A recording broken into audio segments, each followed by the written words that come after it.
Volvo is mostly known for making boxy, reliable, and the big elephant in the room, safe cars that our geography teachers drive.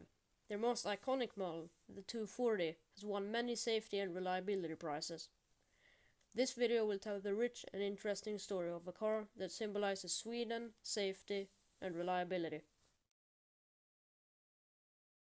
From 1966 to 1974, Volvo sold one of their all-time greatest models ever, the 100 series. It was the first Volvo that had sold over 1 million times and more. It was so successful because how safe, dependable, and tolerable it was, just like every other Volvo. It was a 4- or 2-door sedan and a 5-door station wagon. The 140 came with 4-cylinder engines and the 160 with 6-cylinder engines. In 1968, Volvo built the P1560, a prototype based on the 140 with even more safety features, such as refined crumble zones, reinforced doors, rubber bumpers, and on one of the 10 made there was even airbags. It was made as a 4-door sedan and a notchback. In 1970, Volvo was wondering if they should make a replacer for the 100 series sooner than expected. The engines and the design were already outdated. They started the ESV program backstage, and it should represent Volvo's vision for safety for many years. The last P1560 inspired the design of the VESC, or the Volvo Experimental Safety Car. It had massive rubber bumpers, a roll cage, auto-fastening seatbelts, crumble zones, airbags, steering wheel that was pulled away from the driver during a crash, a massive backing camera and an even bigger screen on the dashboard, ABS, McPherson struts, and even lights on the side of the door that warned cyclists when opening. The car could have an unharmed driver at an 80 km/h head-on collision. That is still hard to pull off for most modern cars. I saw the VESC at the Volvo Museum last summer, and it was a crazy car to see in person. It wouldn't go into production, but some features were on the 200 series.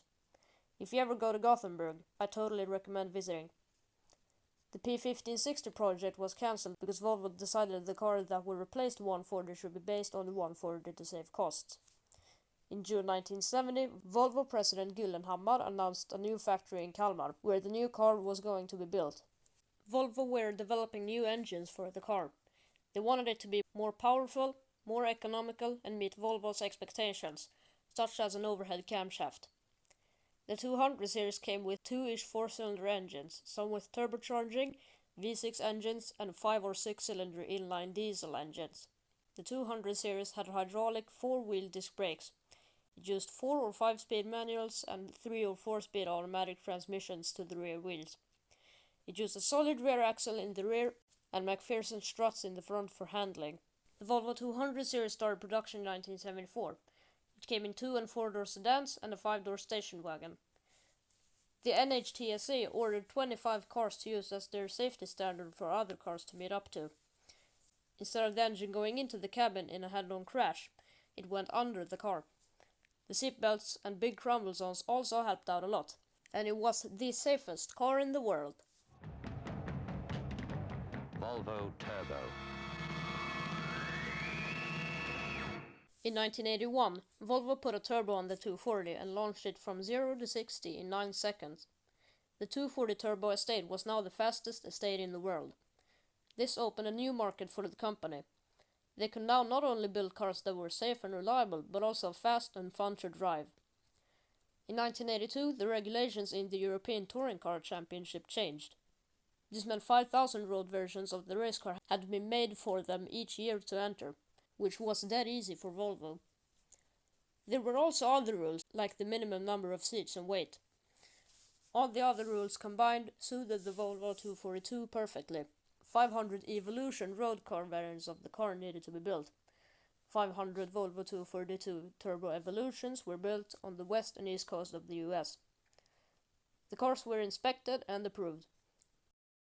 Volvo then stripped the cars down to regular 242s and sold them as regular cars. At first the FIA was mad, but the regulations only said that they needed to be built. They didn't specify selling them, so they were clear to race. They entered and dominated. They won the European Touring Car Championship in 1985 in blue and white 242s.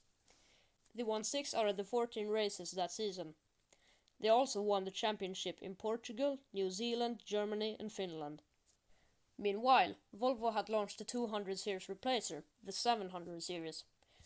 They sold the 200 series alongside it for some variations for the customers, but the 240 was just too good for it. The 240's production run lasted longer than the 700 series. The Volvo 200 series was so successful because it was reliable, fuel economic, so safe, practical, easy to work on, cheap, and it just couldn't die. The Volvo 200 series sold 2.8 million times. It is still the most sold Volvo ever and the most sold Swedish car ever. Almost every Swedish person has their own story about the car, and it's a big part of many people's hearts. Production ended in 1993, almost 20 years after it started. Thanks for watching. Please subscribe for more videos like this.